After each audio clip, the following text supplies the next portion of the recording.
Surat Al-Humazah bertujuan menyembuhkan problematika moral yang banyak terjadi di antara manusia, yaitu mencela orang lain, baik dengan gibah menggunjing ketika ia tidak hadir atau dengan menyebut aibnya ketika ia hadir. Surat ini dimulai dengan ancaman pedih atas setiap pencaci yang suka mencela, menghina dan merendahkan manusia, yaitu pada firman Allah, kecelakaanlah bagi setiap pengumpat lagi pencela. Kemudian surat Al-Humazah ini mencaci mereka-mereka yang sibuk mengumpulkan harta di dunia, seakan-akan mereka akan hidup abadi di sana, sebagaimana firman Allah yang mengumpulkan harta dan menghitung-hitungnya.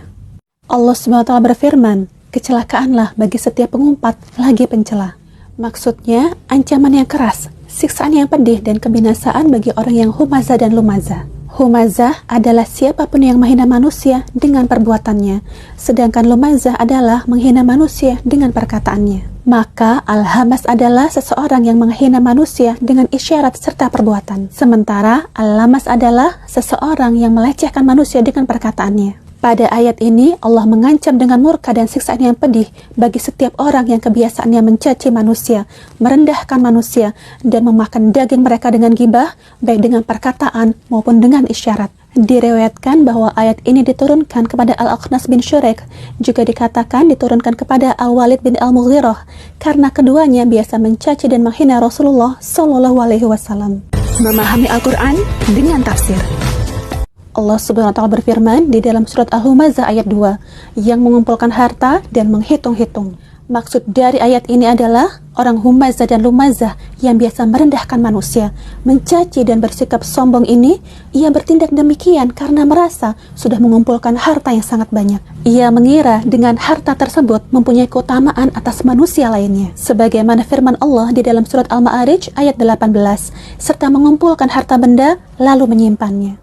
Maksudnya, dia mengumpulkan sebagian harta dengan sebagian lainnya, kemudian menghitung-hitung jumlahnya, dan dia sibuk untuk itu. Muhammad bin Ka'ab berkata, harta menjadikannya lalai pada siang hari, dan jika datang malam hari, ia tidur seperti bangkai yang busuk. Imam At-Tabari berkata, ia selalu menghitung-hitung jumlah harta itu, dan tidak menafkahkannya di jalan Allah. Ia juga tidak menunaikan hak Allah dalam harta tersebut, tetapi mengumpulkannya dan menyimpannya.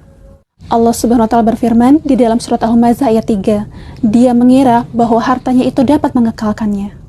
Maksudnya, ia menduga harta yang dikumpulkannya bisa menjaminnya abadi sehingga tidak mati. Dan itu adalah karena kekagumannya terhadap dirinya ketika sudah mengumpulkan harta. Ia sama sekali tidak memikirkan apa yang terjadi setelah mati. Orang yang bodoh ini karena kelalaiannya yang besar mengira bahwa hartanya dapat mengekalkannya di dunia sehingga membuatnya tidak mati. Padahal Rasulullah SAW bersabda, tidak bergeser kedua telapak kaki Ibnu Adam pada hari kiamat di sisi Allah hingga ditanya tentang 5 perkara. Tentang umurnya, untuk apa dihabiskan? Tentang masa mudanya, dipenuhi dengan apa? Tentang hartanya, dari mana didapatkan? Serta diinfakkan untuk apa? Dan apa yang telah diamalkan dari ilmunya? Beliau juga bersabda, orang cerdas adalah orang yang menghindarkan diri dari syahwat dan bekerja untuk hidup setelah mati. Sementara orang bodoh adalah yang menjadikan dirinya mengikuti hawa nafsu dan terus berangan-angan kepada Allah.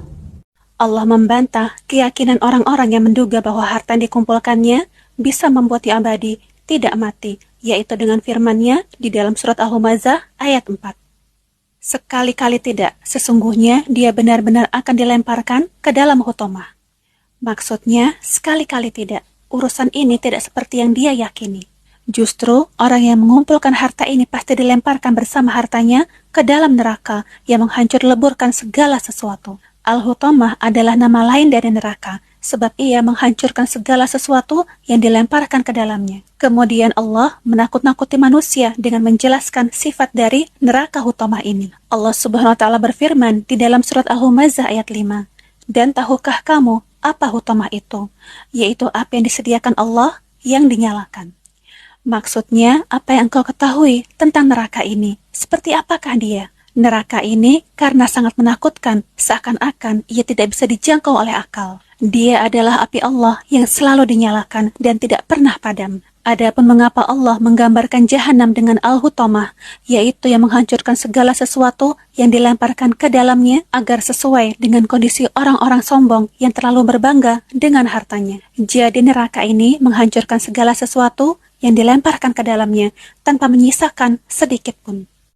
Allah berfirman, dan tahukah kamu apa hutomah itu?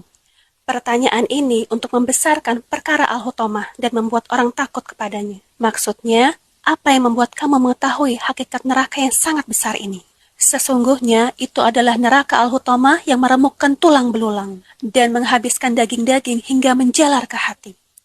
Kemudian Allah menafsirkan al-hutomah ini dengan firman-Nya, Narullahil Muqadah, yaitu api Allah yang dinyalakan atas perintahnya dan kehendaknya.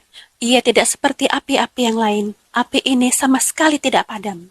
Dalam sebuah hadis disebutkan, api itu dinyalakan selama 1000 tahun hingga berwarna merah. Kemudian dinyalakan selama 1000 tahun hingga berwarna putih. Kemudian dinyalakan selama 1000 tahun hingga berwarna hitam. Maka api itu berwarna hitam, sangat gelap.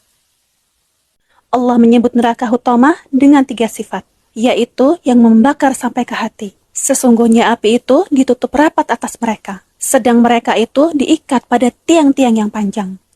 Maksudnya, hutomah adalah neraka yang daya panasnya membakar hingga hati. Ia membakar hati orang-orang sombong itu dalam kondisi hidup. Allah menyebutkan afidah jamak kata fuad yang berarti hati. Karena hati merupakan anggota badan yang paling pedih dalam merasakan penderitaan. Hati disebutkan secara khusus dalam surat ini karena hati tempat segala akidah yang sesat, niat yang buruk, dan akhlak-akhlak tercela seperti sombong, merendahkan orang lain, serta perbuatan-perbuatan buruk.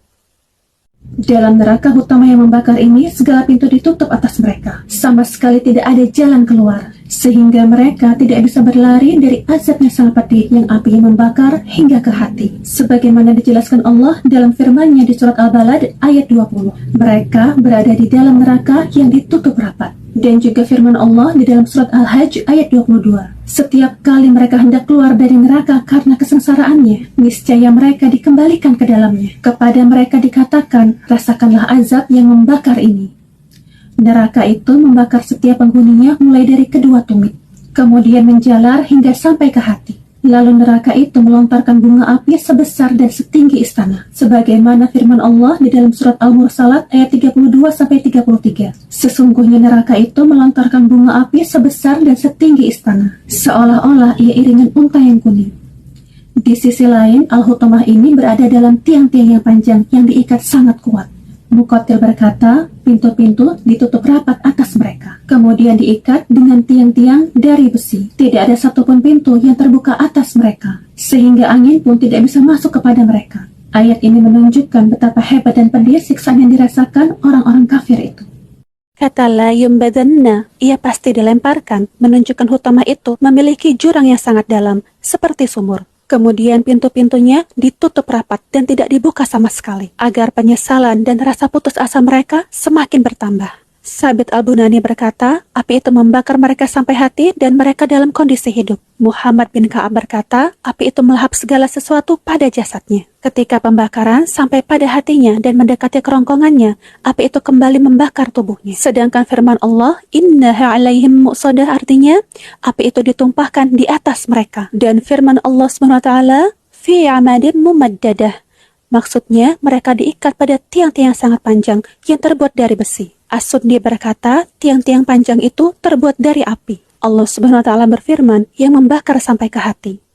Kepedihan dan rasa sakitnya menjalar ke hati, kemudian membakarnya. Imam Al-Qurtubi berkata, Allah mengkhususkan dengan menyebut hati, karena jika rasa sakit sudah menjalar ke hati, maka pemiliknya akan mati. Sehingga mereka berada dalam kondisi orang yang mati, tetapi mereka tidak mati. Sebagaimana firman Allah dalam surat Al-A'la ayat 13. Kemudian dia tidak akan mati di dalamnya, dan tidak pula hidup.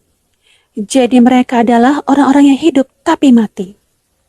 Rasulullah Shallallahu Alaihi Wasallam bersabda, Jahannam memiliki 7 pintu. 1 pintunya khusus bagi golongan yang menghunuskan pedang terhadap umatku. Rasulullah Shallallahu Alaihi Wasallam bersabda, sesungguhnya surga memiliki 8 pintu dan Jahannam memiliki 7 pintu. Sebagian pintu itu dari sebagian pintu yang lain. Ini menunjukkan bahwa di antara kejahatan paling besar yang membuat seseorang disiksa oleh Allah adalah memusuhi Islam, memusuhi kaum muslimin, kitabullah, serta Nabi Allah. Rasulullah Shallallahu Alaihi Wasallam juga menyebutkan bahwa pintu-pintu neraka ditutup pada bulan Ramadan sebagai penghormatan terhadap bulan suci yang Al-Quran diturunkan di dalamnya. Dan di antara rahmat Allah, Allah membuka pintu-pintu surga pada bulan tersebut. Ini menunjukkan betapa agung kedudukan bulan ini dan betapa besar Allah menerima taubat serta menerima amal soleh hambanya di dalamnya. Rasulullah Shallallahu Alaihi Wasallam bersabda, jika datang hari pertama dari bulan Ramadan, maka setan-setan dan pemimpin para jin dibelenggu. Pintu-pintu neraka ditutup dan tidak ada satu pintu pun yang dibuka. Kemudian pintu-pintu surga dibuka dan tiada satu pintu pun yang ditutup. Sedangkan besarnya pintu neraka bisa kita ketahui dari hadis ini. Rasulullah Shallallahu Alaihi Wasallam bersabda, demi kebesaran Rabbmu, sesungguhnya neraka memiliki 7 buah pintu. Tidaklah jarak antara 2 pintu dari ke-7 pintu itu, kecuali seorang pengendara berjalan selama 70 tahun di antara keduanya. See you in the next Makta Memahami Al-Quran dengan Tafsir.